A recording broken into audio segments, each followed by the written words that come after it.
Okay, we'll go ahead and call the meeting to order since it looks like it's 7 o'clock now. If people could stand and join me in the Pledge of Allegiance, please.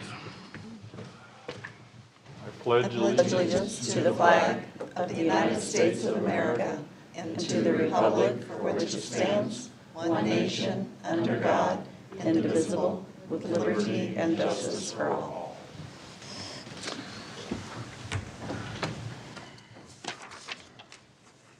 Okay, Madam Clerk, call the roll, please. Mayor Pape, Here? Councilmember Shavetta, Here. Councilmember Hands, Here. Councilmember Caldwell, Here. Councilmember Leahy, Here. Councilmember Neal, Here. Councilmember Ryder, Here. Councilmember Silvers, Here. Councilmember Yodridge. Here. Okay, thank you, Madam Clerk. Okay, our first item is, well, I think before we start that, I would, as I have done in the last several council meetings, just like to take a moment of silence with all the things that's going on in Ukraine and the people that are dying over there, and both the Russian forces and the Ukrainians as well. Let's just take a moment of silence just to reflect on the concerns in the world right now.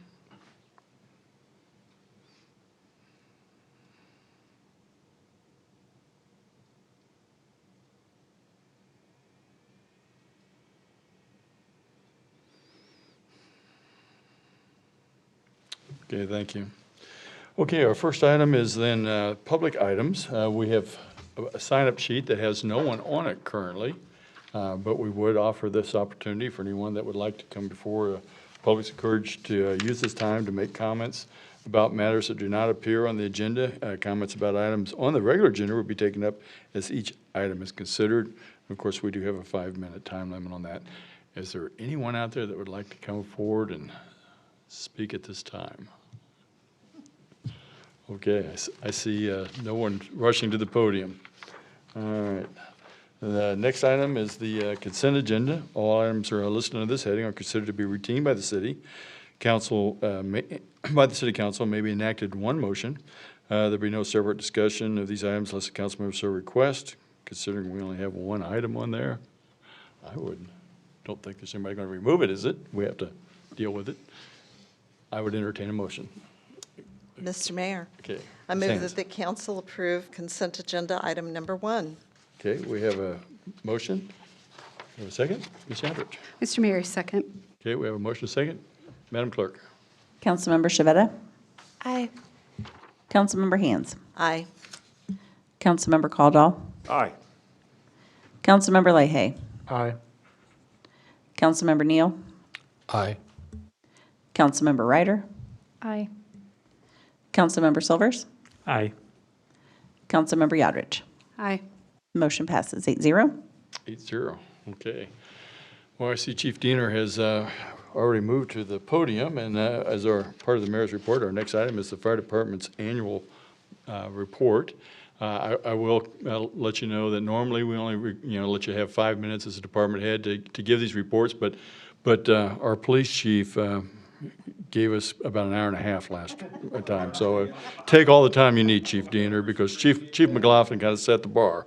So, okay. Hey, good evening, Mayor, Council. Okay, sorry about that. There you go. Fire Department's excited to officially unveil to Merriam the annual report. So this report is something is an electronic form. It's for you guys' review, but we also want to remind, this is something that we use not only just to inform what happened in 2021, we use it to recruit, we use it for public education, and then we also use it to introduce citizens that really don't know much about the fire department. So if you would, I would encourage you to keep this tool in your back pocket, so if folks have questions about the fire department, it's supposed to be somewhat of a kitchen sink that if we direct folks to, they can navigate them for a lot of things. So some of these components are self-explanatory. We have our typical propaganda from the fire chief welcoming and kind of explaining what we had going on. We give a little bit about our background and our history, which includes Merriam, and that's included within that. But I think one of the things that we really highlighted last year was very similar to the Merriam merger, was our merger with Fire District Number 2 to the south. So November of last year, we onboarded 21 employees and acquired 2 fire stations in an agreement with Johnson County, the city or the county of Johnson County, with a fire district that half merged with the city of Overland Park, and the other personnel out of Spring Hill merged with fire district number 1. So we highlighted quite a bit of that. And again, the agreement that we used was pretty much a boilerplate from the Merriam agreement that you probably are pretty familiar with. So a lot of things moving forward with that. We do have numbers and specifics depending on where you are within our service area, included Merriam. And as far as numbers going, really our pandemic was a cooling effect call-wise for all of our service area, and Merriam included. So compared to 2020, so in 2020, just shy of 1,000 calls. In 2021, roughly 1,100 calls for service, primarily EMS. Residential fire loss of 110,000 in 2020 increased about 174,000. So considering your SS valuation, those were all fires that were stopped and pretty much confined. The commercial fire loss, 64,000 and 85,000 respectively over the last 2 years. So again, those are in commercial occupancies. You can't do much with the construction for those amounts, so those were all pretty minor situations. So that gives us an indication that our prevention efforts are working well. So our inspections throughout the year, coaching people to be good business owners and mentors and landlords and those types of things help us out with those numbers. We did have 1 fire injury in 2020, and we had 3 fire injuries in 2021, so our need for public education continues.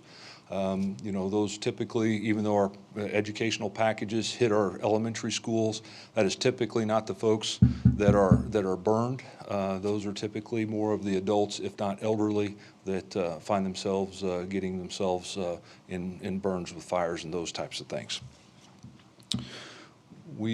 As we pass through, we also, depending on where you are, folks can go and find out about specifically the Merriam Fire Station with the few clicks of a button. They can learn about the fire station next to them and have any inquiries with that. And again, just as far as the nuts and bolts, if people want to dive into that, then we get into our human interest stories where we always try to talk to folks about cardiac survival rate, CPR, AED usage, and we try to highlight situations where that paid off, and we have some stories to show with that. Our smoke alarm programs that we try to encourage as much. COVID over the last 2 years, I think we've heard a lot about that, but that significantly impacted us. Our folks were going into the thick of it, and fortunately we were able to make sure that there was no transmission from patient to responder. We were also very fortunate. The City of Overland Park lost 4 employees to COVID. We fortunately did not lose anybody in the fire department, came close, but those wounds that come with all that stuff is still there. So in addition to COVID, we're also talking about our peer support teams that are out there trying to make sure people are doing okay and all that kind of stuff. So we have stopped testing in Overland Park as far as our training center. So we converted one of our facilities at the training center to be a COVID test site for folks that making sure we can keep fielding a team for the city and making sure we didn't have quarantine issues. That has been reduced back to our normal healthcare clinics. So we're glad that hopefully that is in our rearview mirror.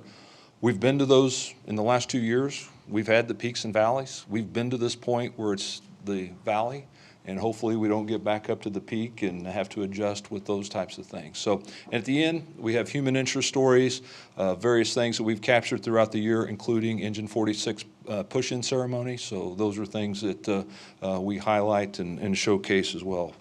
As we always do, we end up talking about the new faces, and we talk about our retired faces, the folks that have retired and the many years of service that are leaving us, and then we dedicated this report to our training chief, Gary Wilson, who recently passed away with cancer. So happy to answer any questions on this and how this tool can help you with your constituents. Does anyone have any questions for Chief Diener? Okay, Mr. Cottle. So I have a question. Last year when you were here, we talked about diversity and inclusion, and you stated that that was part of your performance review. It is. So how'd that work out? It's improving. It is. It is improving. Okay, can you tell us about that? Well, as far as the numbers, as far as our breakdown, they are increasing. I can send you the specifics on that. I don't have the specific numbers on that, and if you want the specific races and females. No, as I look at the academies, and it still looks like our workforce is predominantly white male, Yeah, I'd be which careful. does not I think that's a reflect broad our brush. community. Yeah. If, I would say the recruit academies that we have, I'd say you may be painting with a broad brush with that. There's more Okay. diversity in there than it may look like. Okay. And I can give you more of the specifics than what the optics may look like. Okay. So, message received, though, yeah. Any other questions for Chief? I don't have a question, but I do have a testimonial. Okay. Because last Wednesday evening, I ended up I was going to choir practice, picking up a friend in Overland Park, Northern Overland Park, and she had a stroke, passed out, and I cannot tell you how relieving it is to do. Everyone knows. Call 911 and someone's talking to you. I mean, I basically knew what to do, and then to have them show up so quickly, and it's just often a miracle. She's doing fine. She went home Friday night and little damage, so.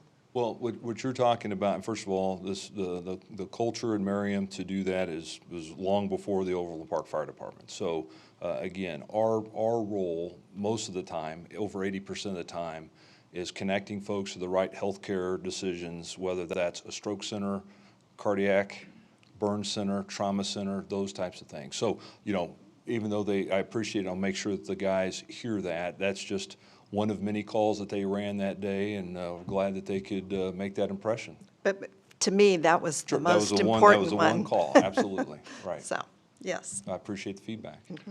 I believe our response time in Merriam was what, 4.02 or something to that Yeah, effect? yes, the response times really haven't moved the needle much as far as those types of things. The squad has helped, as you can appreciate. Getting the squad out the door for our medical calls helps versus trying to get the heavies out and those types of things. So once we've instituted that, our ability to increase that isn't so much drive faster, it's getting out the door faster. So those are things that we always continue to make sure that folks are mindful and leaning forward so that when the bell goes off, the time they get from the station out to the vehicle, out to the street is really where we have the influence. Outside of driving faster, we want to make sure we manage that risk. Okay, well, good. And just we have some new counsel, but you might share that the fact that nationally, we are much better than the national response average here. What is it? Our 4.02 versus it's over 5 minutes typically. Yeah. So geographically, so there's two things that we try to do is with the fire from a fire service perspective. We want to be in a timely manner from a geographical location, right? So we are geographically based out of a firehouse, and we want to make sure that we can cover X number of miles, square miles, within a certain period of time. One, that makes a determination on the fire service rating, insurance rating you all be receiving. So we enjoy in Merriam and Overland Park an ISO of 1, which is the best rating that you can get. It makes sure that we can get there and keep these fire loss numbers into the ratios that we're seeing, and they do make a difference. We also want to make sure that we can be there in a timely manner for cardiac survival, brain survival, those types of things. We're in the CARES registry. Our medical director, Dr. Jacobson, posts our cardiac survival rates in the CARE registry, which is the gold standard for cardiac survival and leaving a hospital with your neuros intact. And we're some of the best in the country. So we have a system where Johnson County MedAct, the fire departments are all functionally consolidated. So the good news is if you have that emergency and there happens to be a Shawnee truck closer to our truck, you're going to get the Shawnee truck in a critical emergency. So we have a good system and a good 911 system that also talks people into doing CPR over the phone. before we get there. So all of those things combined from a system perspective puts us in a much better, we're in pretty thin air, if you will, compared to some competitors and benchmarks throughout the country. Okay, Mr. Sivers, go ahead. The last question, the mayor's question just brought up a question in my mind. How do you deal with, say, the Johnson Drive train railroad crossing? Do you have communication with the railroad, or how do you know whether that crossing is open?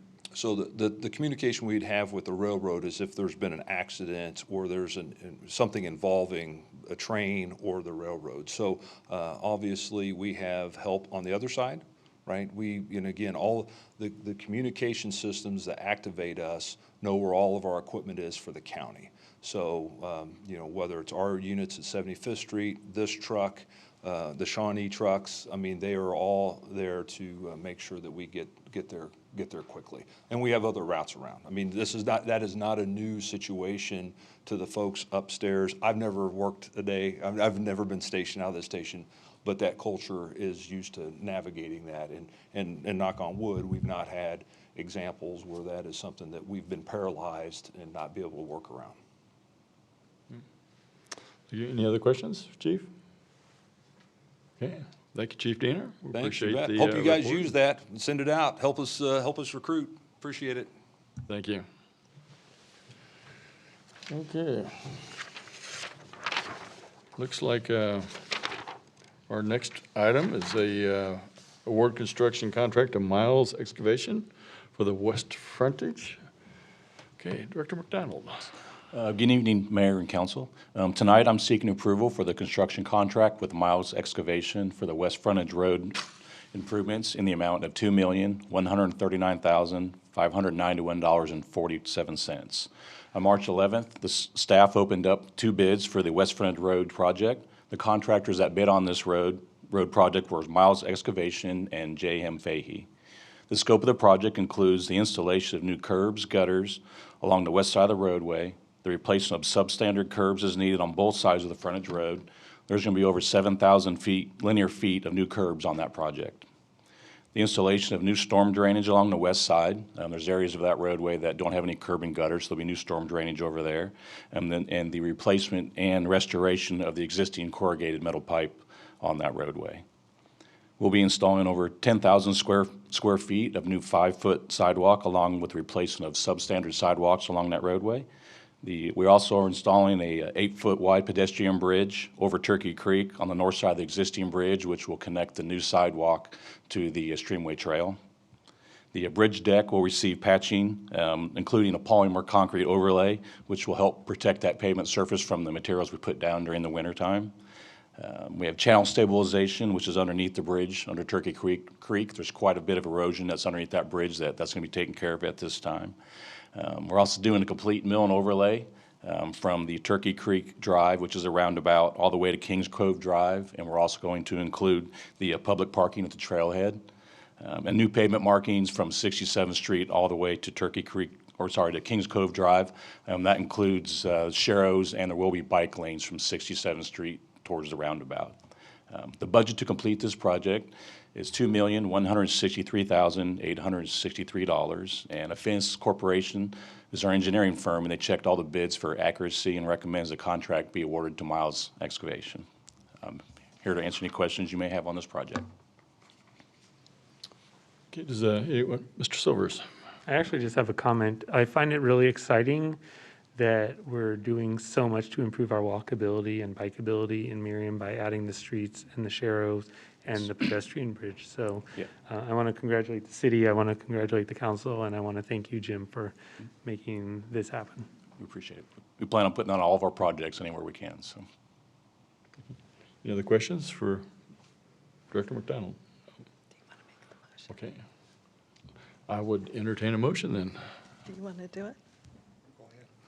Mr. Mayor, Yes. I move that the council award the contract to Miles Excavation for the west frontage road improvements in the amount of $2,139,591.47.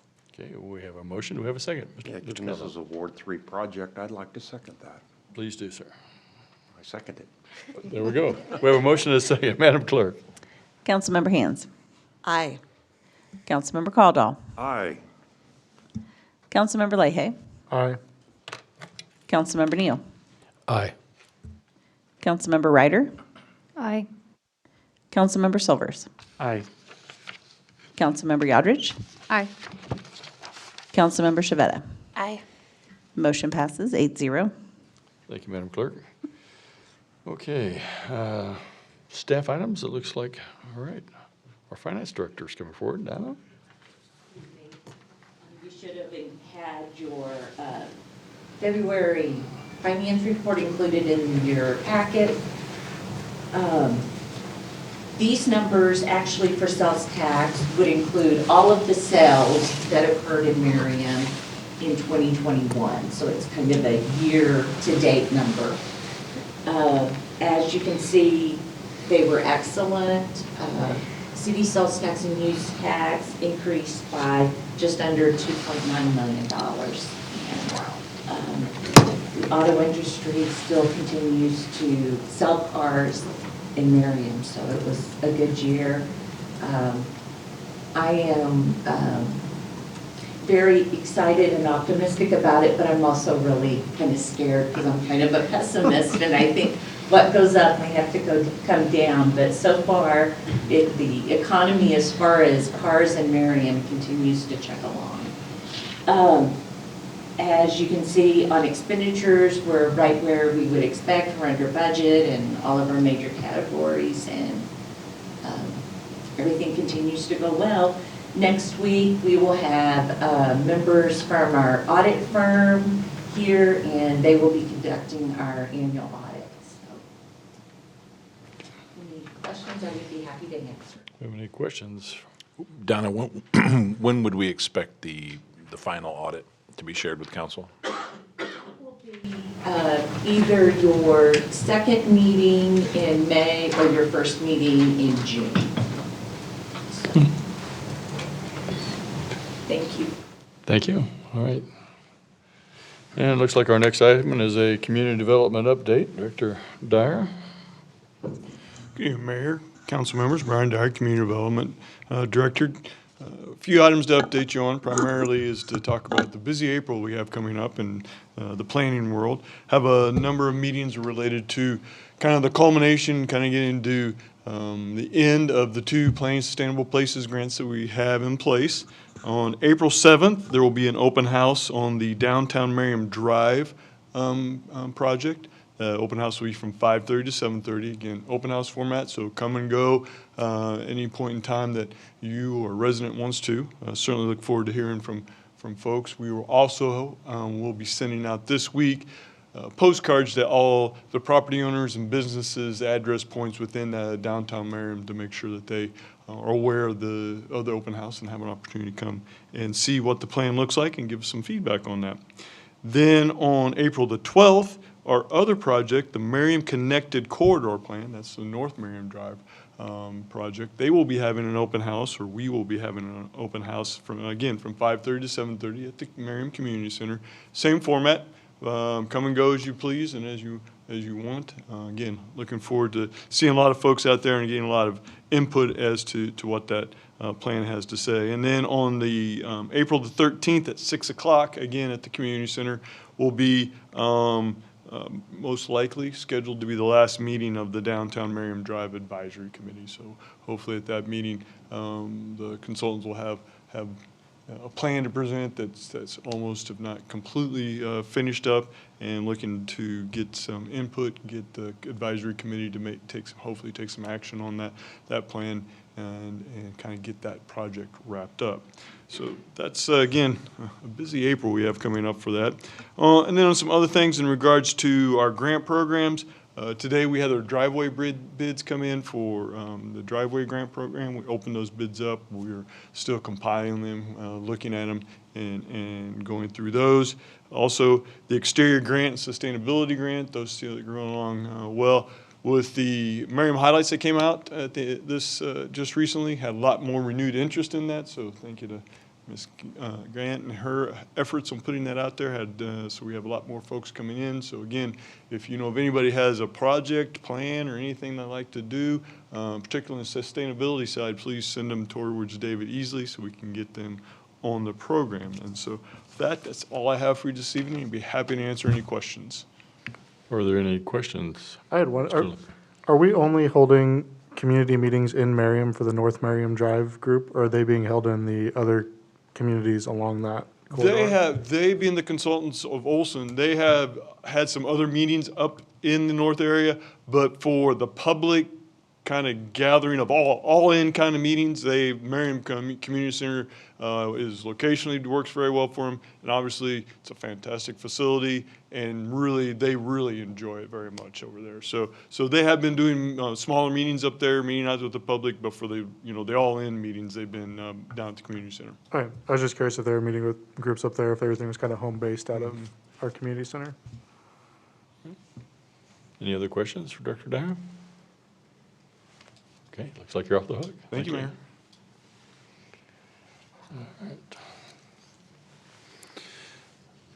Okay, Mr. Engel, is there anything else from a staff standpoint? I was just going to mention that the highlights were out, and Jenna and her crew did a very, very good job. I think they've hit mailboxes. If they haven't, it's something to look forward to. I think it looks very, very attractive, as it usually does. And now I will have a KU undergrad trying to decide if local government is what they want to do with their life, shadowing me a couple times in the next few weeks. So you may drop in, or I may engage you in some sort of topic to show the young undergrad the dynamics of working with council at the staff level. So please treat me very nicely when they're there. We need young people that want to do this. I would say we should be encouraging, right? Yeah, yes, you make them feel loved and that this is the Awesome. greatest job in the whole world, which it is. What kind of mood are we supposed to be in? Right. You sure you're not looking for job security? That's it. And tomorrow is the state of the counties. I think most of everyone that's attending that will be there, or has received an email from, I think Jennifer sent today. So, but that's it. Yeah. Merriam table. Happy to answer any questions. Okay, any questions for Mr. Engel? Okay, well, it appears we have an executive session coming up. A couple. Couple? Yes, sir. Okay. The first one appears to be executive session for consultation with legal counsel to discuss potential legislation. Do we know how long we want it to be? 25? Okay, it looks like 25. I would entertain a motion to move into executive session. May I ask, are we going upstairs? So let's say we'll come back at 8 o'clock. Is that okay with everybody? Okay. All right. I move that the governing body recess into executive session for consultation with legal counsel related to matters covered by the attorney-client privilege regarding potential legislative action of the governing body pursuant to KSA 75-4319B2. Present will be the governing body, city administrator, city attorney, and assistant city administrator. The meeting will reconvene in the council chambers at 8 p.m. Okay, we have a motion. Have a second? Ms. Shafter. Mr. Mayor, second. Okay, a motion and a second. Madam Clerk. Councilmember Caldwell. Aye. Councilmember Leahy. Aye. Councilmember Neal. Aye. Councilmember Ryder. Aye. Councilmember Silvers. Aye. Councilmember Yodridge. Aye. Councilmember Shavetta. Aye. Councilmember Hands. Aye. Motion passes 8-0. Okay, we will recess until 8 p.m. and move upstairs this time. Happens when you sub it out. We will reconvene Yep.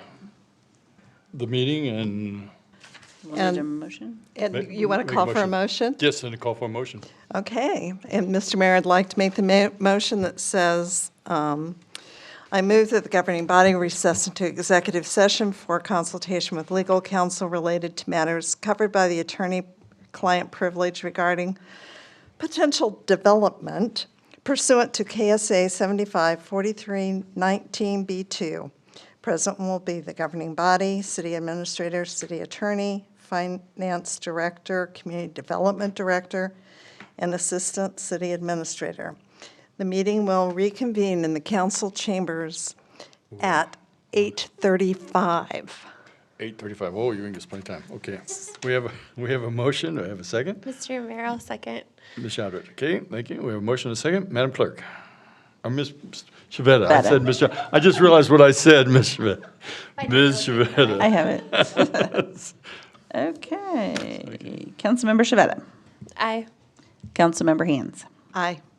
Councilmember Caldwell. Aye. Councilmember Silvers. Aye. Councilmember Ryder. Aye. Everybody else is gone. Okay. Okay. We're convening upstairs. I move we extend executive session by 30 minutes. Okay. Well, he has to bring us back first. We're convening the meeting, and we have a motion by Mr. Leahy to extend the meeting till 9 o'clock? 9:05. 9:05. We have a second? Second. Second, okay. Okay, all in favor? Aye. Okay. I would entertain a motion, we're reconvening at 9:05, Yes. confirming that, okay. And then I would entertain a motion from someone to, okay. Mr. Mayor, I move we adjourn. And I'll second. We have a motion and a second. All in favor? Aye. Meeting's adjourned. Thank you.